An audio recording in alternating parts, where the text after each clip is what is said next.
Next, please join me in welcoming Lisa Horikawa, Director, Curatorial and Collections from National Gallery of Singapore.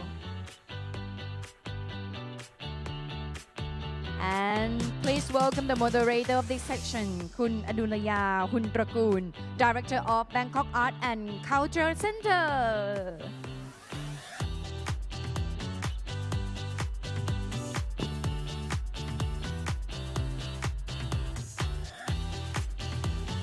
ขอบคุณค่ะ สวัสดีค่ะ Good afternoon. A very good afternoon again, and welcome to the Infrastructure for Arts Development panel. Today we have two very distinguished speakers who will share their knowledge and expertise on the formulation and management of their respective institutions' infrastructure. And today we will hear from representative of Arts Council England and National Gallery Singapore. So, hello, hi Tonya, hi Lisa. Thank you for coming here today. Maybe we can just get into your presentation and then we can learn about your institutions and the impact that you have created through the works that you do. So maybe we'll start with you, Tonya. Yeah. Thank you. Can you hear me? Oh, yes. Okay, great. Fantastic. Well, thank you so much for inviting me to come. This is my first time in Thailand and I'm really enjoying it so far. And I know I'm going to have to come back.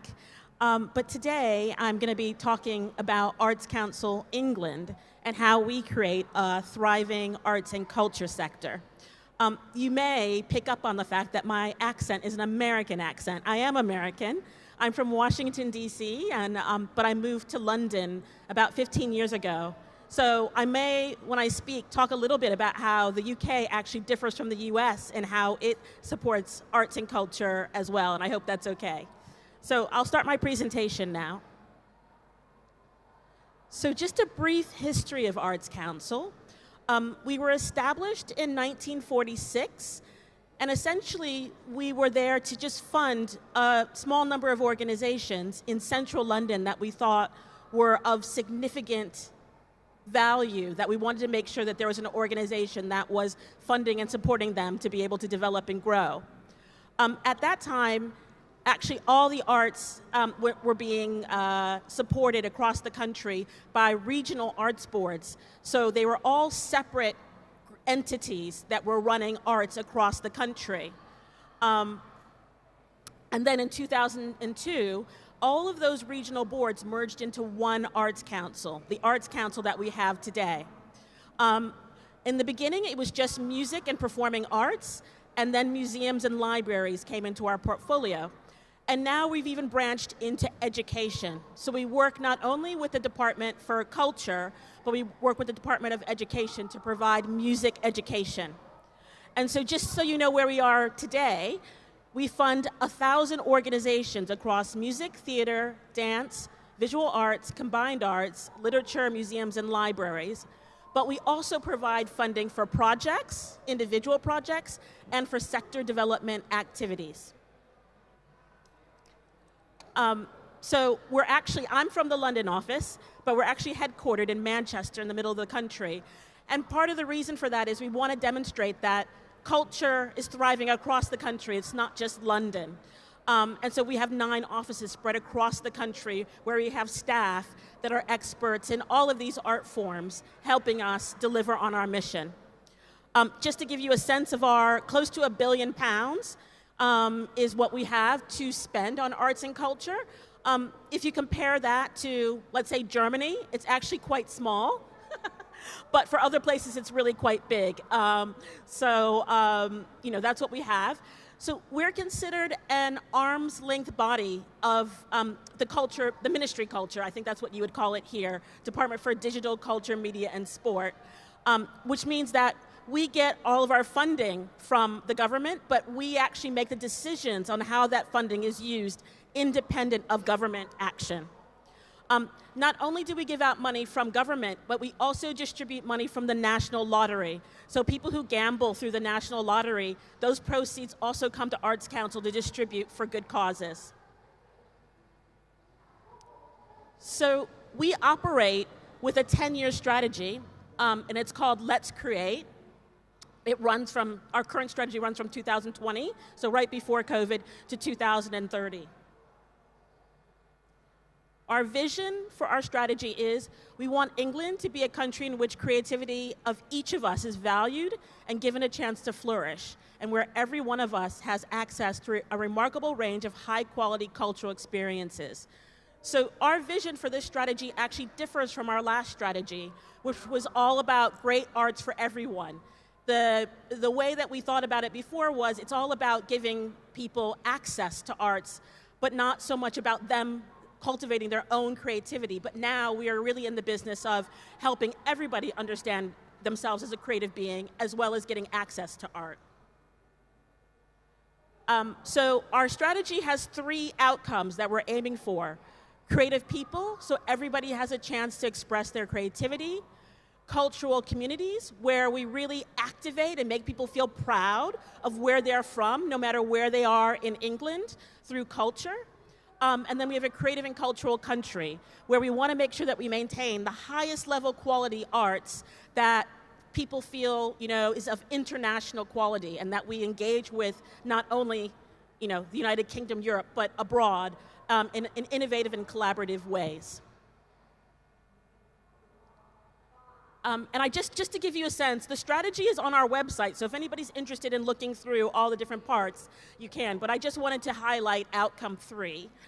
So some of the things that we try to do. So we support international mobility. We want our artists and we want our institutions to be able to work overseas, and so we support that work.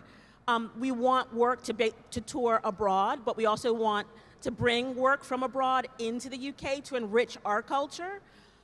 We like to make sure that our artists get showcased in places where they actually could get investment to continue their work. So I personally lead on our work for South by Southwest, which is a tech and culture conference in the United States. And then we create specific bilateral, multilateral partnerships across the world where, if there's a particular country that has a certain interest that's similar to ours, we will create agreements. So I helped create a partnership that we have with Canada on the development of immersive arts. I won't talk too much about this particular slide, but just to say we expect all of the organizations that we fund to have these 4 characteristics. We want them to be ambitious and to promote high-quality work. We want them to be dynamic organizations that change according to the environment they're around. We want them to be environmentally responsible, and we want them to be inclusive and relevant to a broad range of audiences. So these are things that we look for when we're making our funding decisions. Not only are we trying to fund the content, but organizations that can deliver on these things. And so, when we're thinking about those 4 different areas, we're thinking about organizations that are dynamic in terms of their business models, for example, inclusive and relevant, so their programming, the workforce, they're all kind of thinking about the communities around them and engaging them. Environment is clear, environmentally responsible, and then ambitious. And when we think about ambitious, we want them to measure, their performance. We want them to know we intended to create a work that was meant to elicit this type of thing, curiosity, excitement, and to know that the audience actually felt that. So this is not going to have much meaning to you because it's in pounds, but I just wanted to give you a sense of how our funding breaks down, so you just know how we use our funding. So you'll see in green, the largest part of our funding actually goes to funding organizations, giving direct grants for core funding to organizations. The next largest percentage goes to funding individual projects. So artists can come to us and say, I've got a particular art project that I want to do. Can you give me a project grant? We devote a very small sliver of our funding to capital, which is like new buildings. We're very selective in what we fund in terms of new buildings, but we do partner with a lot of organizations that provide capital funding in order to make sure we're still building new buildings.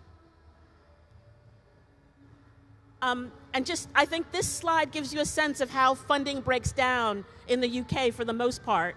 So you'll see here, in 2018, 2019, 50% of organizations' funding came from their own earnings. So it's box office, like their ticket sales, their shop, all those types of things where they earn their own income.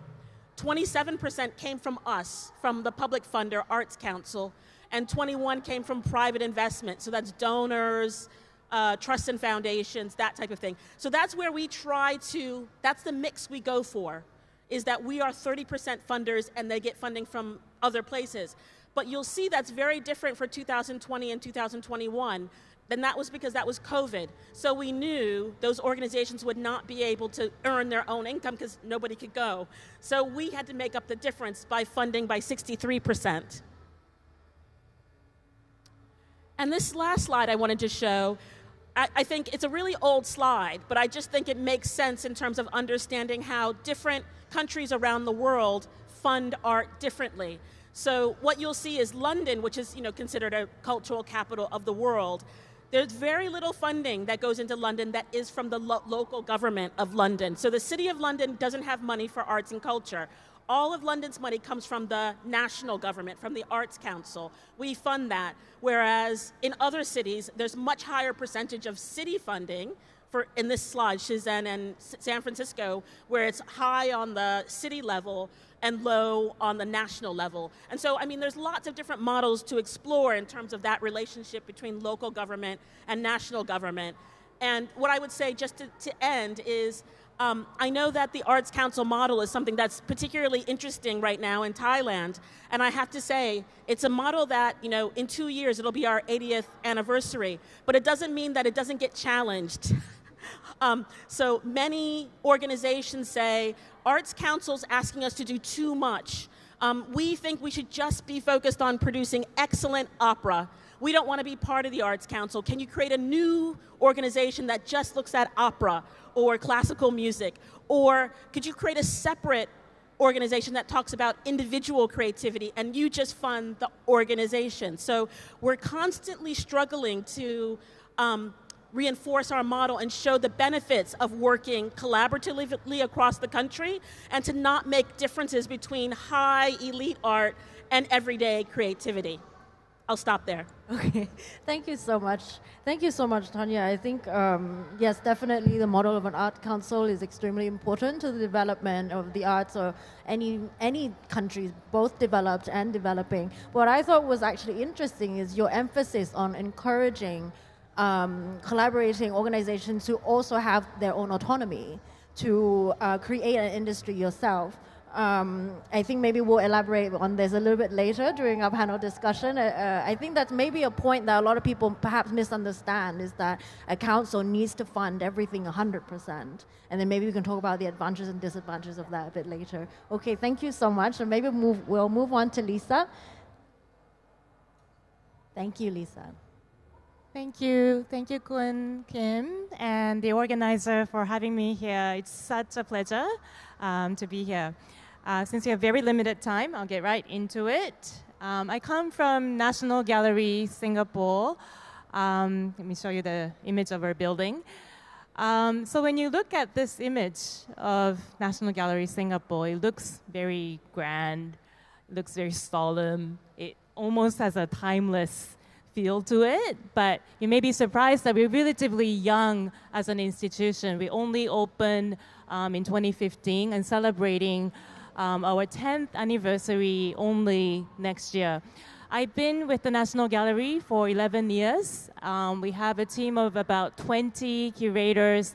I myself is from Japan, but we have curators from different parts of Southeast Asia, as well as, of course, Singapore. It's a very diverse group.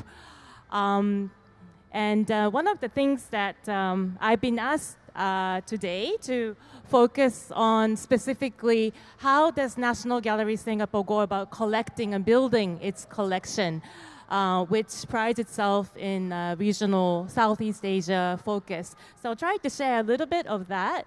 And also, given that we're holding this forum in Thailand, I also want to share with you a glimpse of some of the key highlights of the Thai collection we have.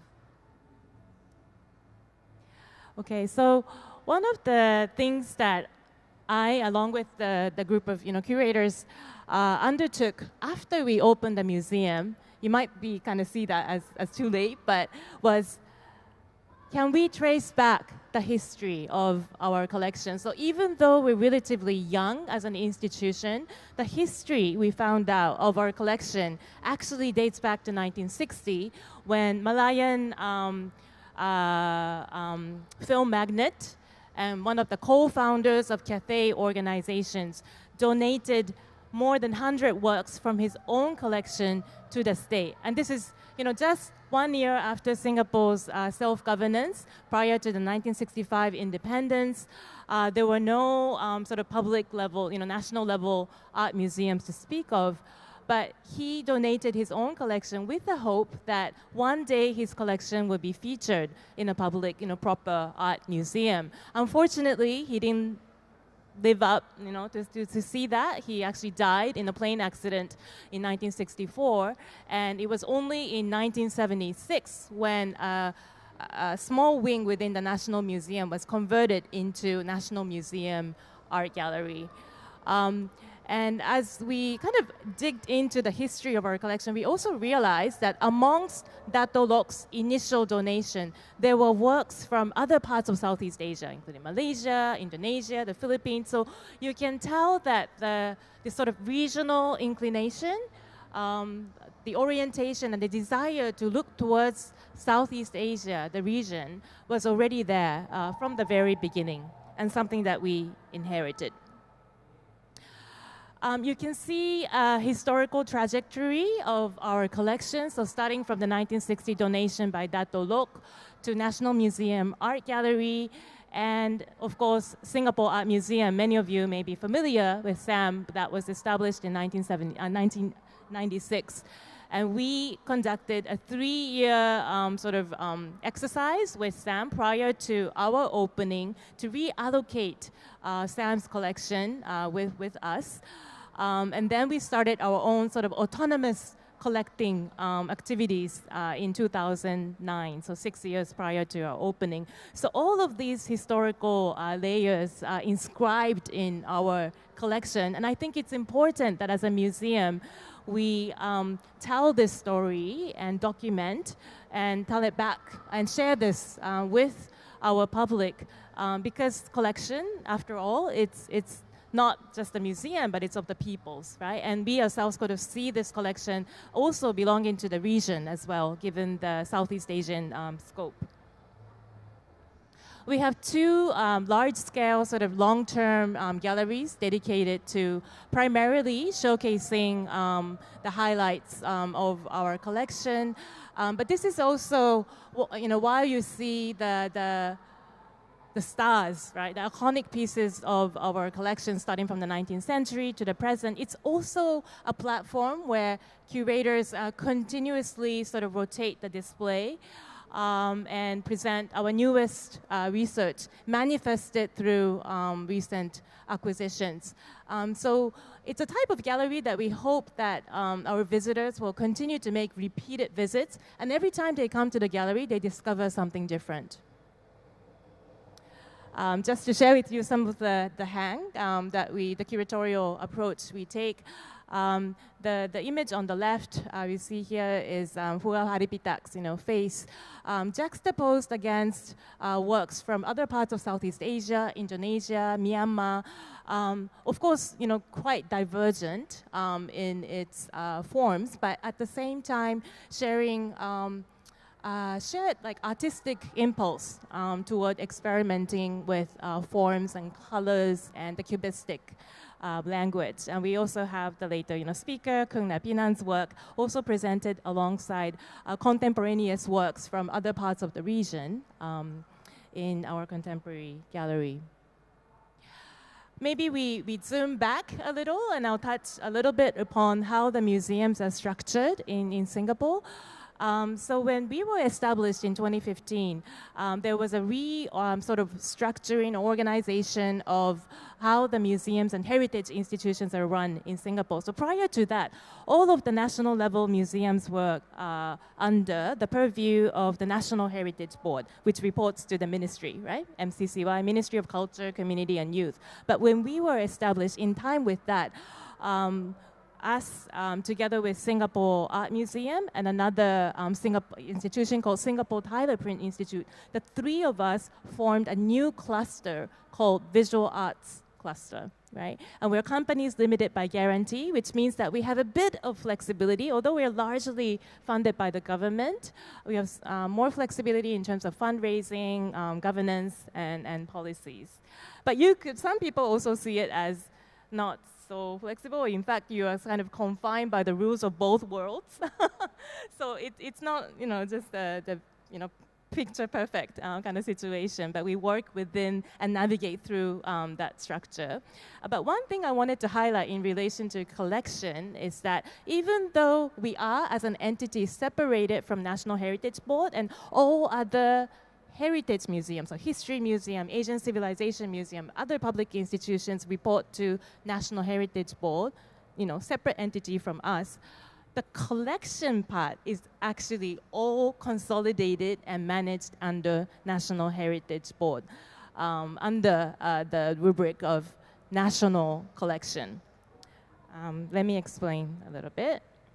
Okay, so under the national collection, the collection of all the cultural institutions nationally run within this framework, and this means that the collection of each of these institutions, when they are not on display, are consolidated and unifyingly managed within another infrastructure called the Heritage Conservation Center. So it's the picture you see on the left. It serves as both a museum quality sort of facility, but also as a lab for conservators. So we have about a team of 20 to 30 conservators specializing in each area, and we work very closely with the conservators. But this means that whenever I would want to access an artwork in our collection, I would need to go to Heritage Conservation Center. I will not see National Gallery's collection stored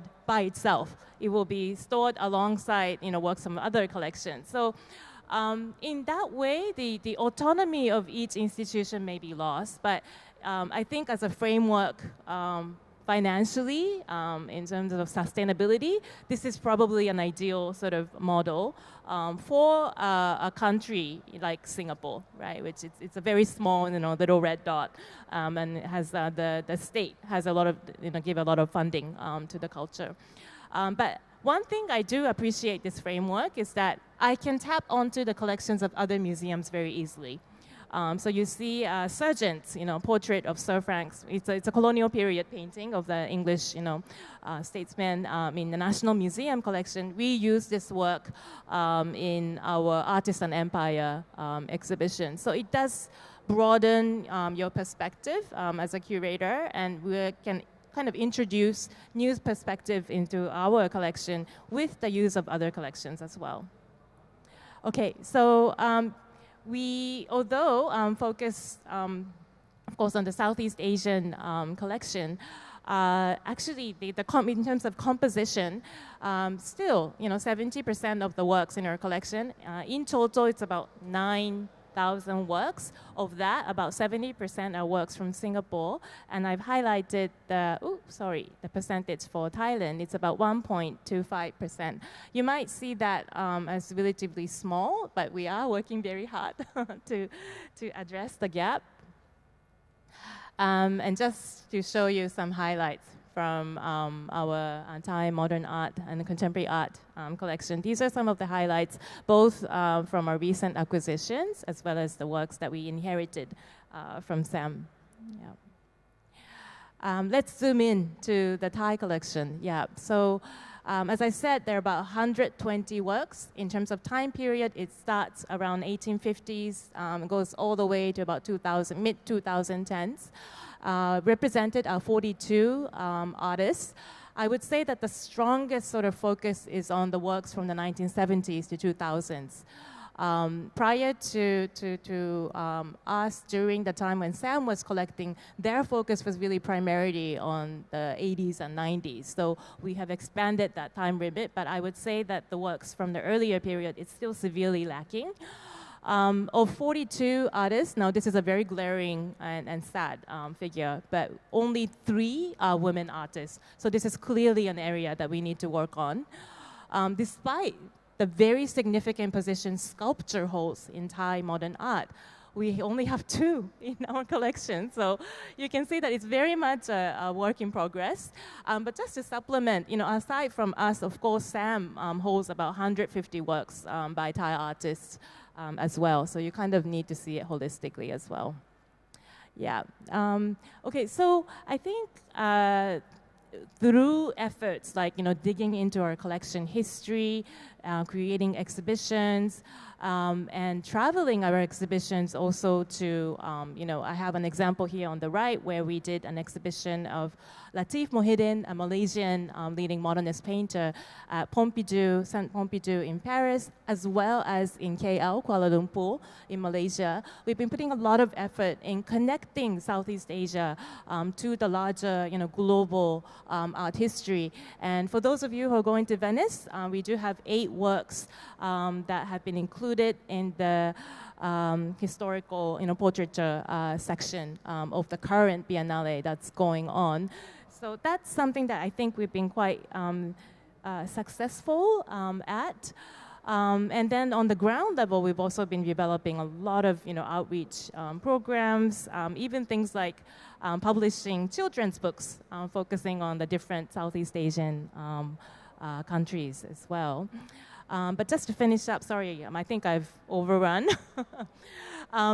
There are some challenges, ongoing challenges, as we hope to, enter into the new phase of collection development. So I think digital accessibility is a core.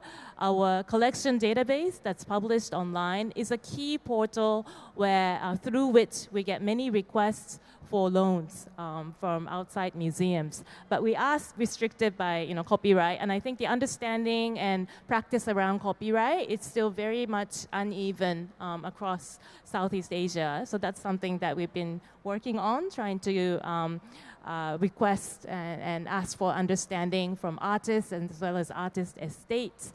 As I mentioned earlier, we've been getting more loan requests, but these are primarily institutions in Euro-America, and I would love to see our collection being presented in and perhaps put in dialogue with other regional and local collections within the region. And these are the things that cannot happen instantly, and I think maybe it's perhaps doing short-term or long-term even exchange of conservators, curators, and through those human exchange that only something like that perhaps can be materialized in future. In terms of financial sustainability, we are okay so far. We are largely funded by our government for collection building, but we do supplement this by doing active fundraising effort by the gallery on its own as well. So we have programs like Artwork Adoption Program, where any private individual or corporate entity can adopt an existing work of art, and we kind of acknowledge that, right, in perpetuity. And in turn, we can use the amount of cash that they've donated to acquire new works. So we have that kind of system. We also have a kind of a interesting collaboration with Samsung Frame TV. So I'm not sure if you know Samsung Frame TV, that it's many ads, very popular in Southeast Asia. I think we were the first museum from Southeast Asia to collaborate and ensure that some of the key highlights from our collection can be accessible that way. So bringing our artworks into the living rooms, right, of the public. In terms of donation benefits, currently this is only tax benefits. I mean, it's only available to Singaporeans or PR, permanent residence holders. And we have found a way to give such benefits to US citizens, but unfortunately and ironically not to Southeast Asian donors. So that's something we can work on. And with that, I mean, I wonder, thinking about the future of the building of a regional collection, perhaps we can think of a model that extends beyond or pushes us to think beyond the current framework of ownership is it possible to even imagine a future where us and regional partners can come together to co-own an artwork together? And this is the type of model that you already started seeing in Europe, but we have yet to see that happening in Southeast Asia. There are many hurdles, no precedences in here, but I do, kind of dream about that, sometimes. So yeah, I hope that gives you kind of a broad stroke understanding of our regional collection. Thank you so much. Thank you so much, Lisa. What an interesting model that you guys worked through and together as well, having all of the collection consolidated together under one umbrella, however, also somewhat independently managed, but then everybody has access to it. And I think the one thing that you have shown through your networks of museum is the development that helps with education and also community work. But not only that, is also a cultural representation that is through exhibition and material, which then seeps into the industries, as you just mentioned, that goes into collection, building, collection management, etc. That's a really interesting case study, so thank you so much. Okay, so I think we have about 10 minutes for a panel discussion. I just wanted to come back to Tonya a little bit more. When you mentioned that the council itself, even though it does provide funding, it also encourages people to be industrious, to create their own funding, along with perhaps like a seed money. Can we consider like Arts Council funding as a seed money or a sustaining funding? I mean, in your opinion, what do you think it is? Yeah, so I think there's two things. I think one is we know some art forms would never be able to support themselves completely with commercial funding. So we know that we're always going to have to give a core amount of money, and we want to make sure those organizations stay stabilized by providing a kind of core amount of funding to them. But there's only so much money going around, and so what we also want to do is support organizations to be entrepreneurial, and that's part of my job, is to help give them the business skills to grow their organizations and to be more commercial. So we also expect that from them as well. Does the council ever collaborate or perhaps talk to other agencies, like national level agencies, in terms of support? So if the council gives a certain amount of funding, but then you also expect the organization to fundraise themselves, do you ever also talk to the other agencies, such as perhaps the tax agencies or other means of support that can then help facilitate these types of funding that will then balance out the effort and the impact that organizations have to make themselves? Yeah. So one of the things I want to say is, because Arts Council is so rigorous in its analysis of organizations that it funds, it's almost like if you're funded by the Arts Council, it's like a stamp of approval. And so it's easier for organizations to fundraise from other organizations because the other organization can say, oh, we know it's a good quality organization because the Arts Council funds them. So that's one purpose our funding serves, is to leverage in other funding. But we also act as an advocacy body in terms of, for government, for instance. We recently were very successful in lobbying government to give tax relief to theaters and museums and classical music organizations to help them bolster their, to make the most of the money they make and not have to pay taxes. So we act as a lobbying kind of, or an advocacy to work with other government, parts of government, to be able to create the best conditions possible for arts organizations. The other thing that we do is we work with other funders. So for instance, one of the big ones is Bloomberg Philanthropies, which provides a lot of funding for digital. And so Bloomberg wanted to leverage our expertise in giving out funding, in understanding which organizations they should fund. So they partnered with us to say, we really want to help organizations be more digitally literate. help us do that. So we partnered together and we talked to all the other funding organizations to say, where are you going to focus your funding this year? Okay, great. If you're going to handle this, then we'll handle something else. So we try to make sure that the funding landscape supports all aspects of how arts organizations want to operate. Thank you. And Lisa, like for the National Gallery, I understand that it is funded by a national council as well. Actually, no, we are funded by the Ministry of Culture, Right. Community and Youth. Okay, and Yeah. so through that, how much engagement actually do you have with the private sector? Do they have a big role in funding any sort of arts program or even particularly the National Council? From NAC? Or for the National Gallery? Okay, so just in general, the private sector. Very good question. Sorry, I don't have the exact figure with me, and then please don't quote me on this. But my sense is that about 10 to 15% of our running, operational cost is self-funded. Yeah, so it's supplemented, and the tax benefit that I mentioned about for artwork giving also applies to cash donation. So any donor who's giving a donation above certain amount can enjoy tax benefit of about 2.5 times the valuation. Yeah. Oh, is there a big interest from the private sector to look into donating and supporting the arts in Singapore? It has been challenging because I think, at least in Singapore, there has been a very strong tradition of private giving to health and education sectors, but not so much on art and culture. So I always kind of find my fundraising colleagues struggling to change the perception. But over the years, I think we have seen differences. And we've also diversified the way in which we're doing fundraising. So it can start from very small amount. We've also tried crowdfunding. So different models are being tried out.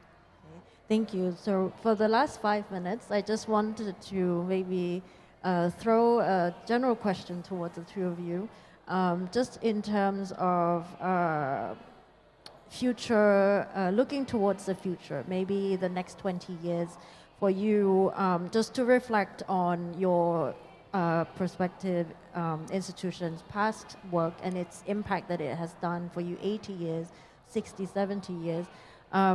So what would you say are the next steps for your institution to stay actively engaged with the next generations? So for me, Arts Council's been on a journey around ethnic diversity, gender diversity, and disability. And while we've made good inroads, we realize we're going to be a more and more diverse society going forward, and we want to make sure that the arts and culture that we're supporting reflects the diversity of the country. So we still have a long way to go in terms of that diversity, and in terms of class, it's still that you have to come from a wealthy background to have a career in arts and culture.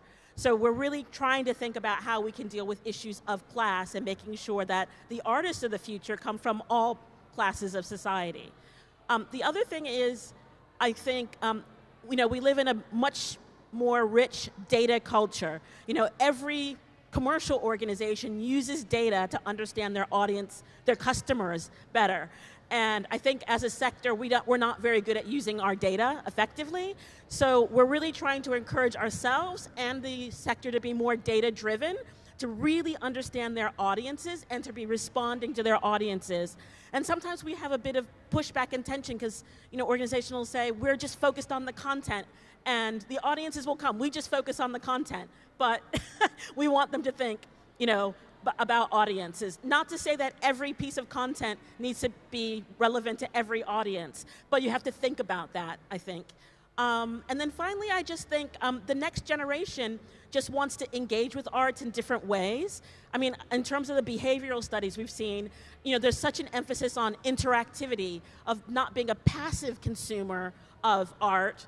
We know that our older kind of audiences love a museum experience where they can just look at the art, read, but newer generations want to interact in different ways. And so really supporting organizations to experiment with how they create more engaging experiences. But obviously, these things always go full circle because, right now, it's kind of many organizations are trying to engage digitally, but actually many young people are saying, there's too much digital. I want to engage analog now. So, we have to, respond to the trends as they come. But from my point of view, I never think of anything about being like, we won't do this in the future. We just add more. Culture becomes additive. We don't subtract things. Right. So. It's important to stay reactive and flexible throughout your year planning. Yeah. And what about you, Lisa? I do echo Tanya's comment about diversity. So I think I was quite transparent with the way in which our collection of Thai modern and contemporary art, can really improve on, especially in terms of the representation of women artists. I was giving a talk to low teens just last week. I was going through the gallery and showing our collection to the low teens, those in the early teens, and she said, in this work, and this was a work by a female Singaporean artist of Indian, heritage, and she said, in this work, I can see myself. Whereas the rest of the, works in our collection, they were mostly created by male Chinese Singaporean artists. Not to say that this should be, just the only factor in which we develop our collection, but I do think that it's still very important to continue rewriting our canons and question the canons and rewriting the art histories, and with our diverse perspectives and with our regional partners as well. So I think that would be something that, more attention to diversity, inclusion, and being critical about the very history that we are writing, engaging others in that writing of the histories together would be something that I would continue to aspire to. Right. So instead of working towards it being the norm rather than having it as a goal, that would be a hopeful 20-year or 10, hopefully less than 20. Yeah, something that I think everyone in the art institutions hope for and work towards. So I think thank you so much. This ends a very interesting discussion. So I think I just want to say thank you to Tonya Nelson from Arts Council England, and also Lisa Horikawa from National Gallery Singapore. Thank you so much. ขอบคุณค่ะ ขอบคุณค่ะ and thank you very much for คุณอดุลยา หุนตระกูล too, the director of Bangkok Art and Culture Center. Thank you. A big round of applause for our panelists and moderator once again. Thank you very much. ขอบคุณนะคะ